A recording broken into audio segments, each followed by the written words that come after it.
Hello, नमस्कार।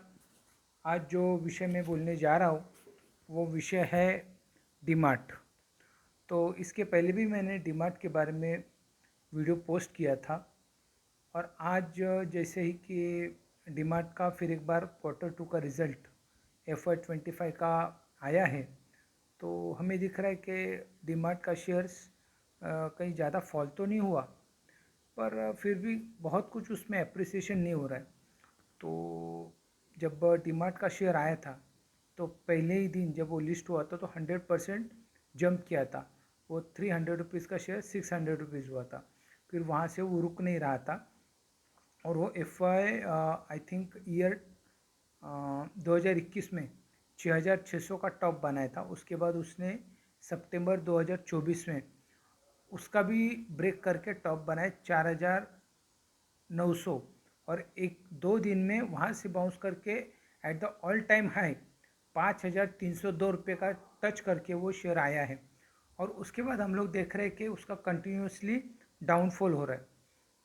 अगर हम देखें कि पिछले 5 साल में उसका जो ग्रोथ है वो ओनली 90% है। तो बहुत कोई ज़्यादा ग्रोथ नहीं है, ज़्यादा से ज़्यादा 13 या 14% का ग्रोथ उसमें हो रहा है और ये शेयर कोई भी प्रकार का डिविडेंड नहीं दे रहा है। तो मैं कहूँगा कि इसमें कोई भी ग्रोथ एक्स्ट्रा ऑर्डिनरी नहीं है, ऑर्डिनरी ही है, ऐसा मैं मानता हूँ। क्योंकि उसमें कोई डिविडेंड नहीं है आपका जो ग्रोथ हो रहा है उसमें, और 5 ईयर्स में 90% अगर दे रहा है कंपाउंडिंग, तो मुझे ऐसा लग रहा है वो compare to bank rates interest जो है FD का, उससे 1 या 2% वो ज़्यादा आपको दे रहा है, उससे ज़्यादा कुछ वो दे नहीं रहा है। तो जब हम लोग डीमार्ट के शेयर्स के बारे में बात करते हैं, तो जब पहले आया था तो उसके जो मास्करनेस जो CEO थे वो उसको हैंडल कर रहे थे। वो अपने एम्प्लॉयज़ को SOP दे रहे थे, पर अभी उनके एम्प्लॉयज़ ही SOP लेने को तैयार नहीं है। तो ये सारी घटनाएं उसमें हो रही है। तो गए बार इस समय पे क्वार्टर 2 का रिज़ल्ट जब पब्लिश हुआ था तो वो अराउंड था 776 करोड़ का। अब इस बार उन्होंने दिखाया है 774 का। तो बहुत उसमें कोई ज़्यादा ऊपर नीचे नहीं है, पर फिर भी अगर ईयर टू बेस पकड़े तो इसमें ग्रोथ ना के बराबर है। भले ही कम नहीं है पर ग्रोथ उतनी भी नहीं है जितनी वो एक्सपेक्ट होनी चाहिए थी। अच्छा, दूसरा उनका कि ईबिटा देखना जाए तो ईबिटा 10 के नीचे है। अब ईबिटा ये विषय जो है वो एक बड़ी संज्ञा है उसकी। उसमें बहुत सारी चीज़ें, इंटरेस्ट, डेप्रिसिएशन, इक्विटी रेशियो, ये सारी चीज़ें आती हैं। पर मैं आपको मोटा मोटा बता दूं कि ईबिटा फ़िलहाल अगर है तो 8.6 है, जो कि ठीक है। पर बात ऐसी है कि डीमार्ट पे कोई भी स्वरूप का डेप्ट है ही नहीं, वो अपनी कैपिटल से ही सारा काम कर रहे हैं। तो इसलिए जो भले ही ईबिटा आपको जस्टिफाई दिख रहा होगा, पर वो उतना कोई असरकारी है ऐसा मैं मानता नहीं। अच्छा, प्राइस टू इक्विटी तो बहुत ज़्यादा महंगा है। ये अराउंड 97 के प्राइस टू इक्विटी पे ट्रेड कर रहा है। और जबकि उसके साथ की जो बाकी की सारी जो कंपनियां हैं उसके रिलेटेड, तो वो विशाल मेगा मार्ट और अदर्स या फिर मेट्रो कैश एंड कैरी, तो ये 47 to 50 के एवरेज में ये पी रेशियो पे ट्रेड कर रहे हैं। यानी ये अपने जो साथी है, एवरेज साथी है, उनसे करीबन दोगुना ये शेयर महंगा है। तो फिलहाल जो उसकी जो प्राइस है डीमार्ट की अराउंड 4,033 या 50, तो मेरा ऐसा ये मानना है कि ये शेयर बहुत अभी फ़िलहाल बहुत महंगा है और इसमें करेक्शन की पूरी गुंजाइश है। और मेरा ये मानना है कि दिवाली से पहले पहले ये यहाँ से 10% का डिक्लाइन दिखेगा, ऐसा मेरा अपना सोच है। देखते अब क्या होता है आगे।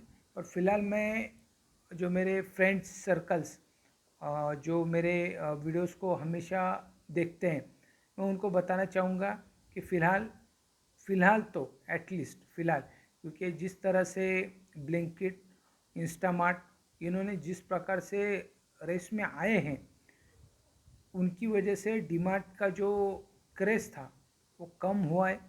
उसका जो प्रॉफिट मार्जिन था उस पर भी अफेक्ट पड़ा है, फुटफॉल था उस पर भी असर पड़ा है।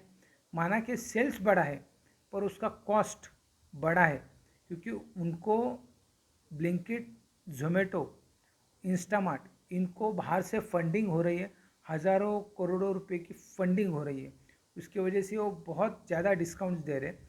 और डीमार्ट कोई भी बाहर का फंड यूज़ नहीं कर रहा है, वो खुद का कैश बर्न करता है। तो इसकी वजह से उनका जो भले ही सेल्स बढ़ रहा है पर प्रॉफिट मार्जिन नहीं बढ़ रहा है, क्योंकि उनको भी डिस्काउंट उनके सामने देना पड़ रहा है। और वो जबकि खुद का फ़ोन यूज़ कर रहे हैं, तो उनको बिल्कुल सोच समझ के और धीरे धीरे ही उसको उनको कैश अपना बर्न करना पड़ रहा है। उसके सामने ब्लिंकिट और इंस्टामार्ट बहुत खुले और धड़ल्ले से कैश बर्न कर रहे हैं। और उनका जो सोच है ब्लिंकिट और इंस्टामार्ट और इनका सबका, वो फ्यूचर ग्रोथ की तरफ है। और उनके पास बहुत ज़्यादा प्रमाण में बाहर से फंड आ रहा है, इन्वेस्टर्स का फंड आ रहा है, वो उसको कैश बर्न के रूप में यूज़ कर रहे हैं। देखते हैं वो आगे क्या होगा। देखा जाए तो डीमार्ट का जो शेयर है वो लॉन्ग टर्म के लिए आपको तो रखना, मुझे ऐसा लगता है बेहतर है, क्योंकि उसका जो अभी फ़िलहाल जो रियल इस्टेट जो थे, वो पहले शहर के आउटसाइड में रियल इस्टेट परचेस करते हैं, धीरे धीरे शेयर बढ़ता है 2 टायर और 3 टायर सिटी, और बाद में उनकी जो जगह रहती है वो शहर के बीचों बीच आ जाती है। ऐसा ही डीमार्ट का काम करने का तरीका है। तो भले ही उनका एबिटा लो है, प्रॉफिट मार्जिन कम है, और प्राइस टू रेशियो ज़्यादा है, पर उनका रियल इस्टेट अपना खुद का है। तो फिलहाल फंडामेंटली हम ऐसा देखें तो डीमार्ट का स्टॉक फ़िलहाल तो ठीक है, ज़्यादा कोई इसमें ऐड न करे, ऐसा मेरा सुझाव है। और यहाँ से 10% करेक्शन आने वाले दिनों में बहुत एक्सपेक्टेड है। तो फिलहाल मैं इतना ही कहूँगा कि डीमार्ट के शेयर में कोई फ्रेश इन्वेस्टमेंट न हो। अगर आप है तो उसे बेचने की जल्दबाजी न करें, रुके, फंडामेंटली स्ट्रॉन्ग शेयर है, आगे बढ़ेगा। ठीक है, इतना मैं बोल के यहाँ पे रुक रहा हूँ। बाय।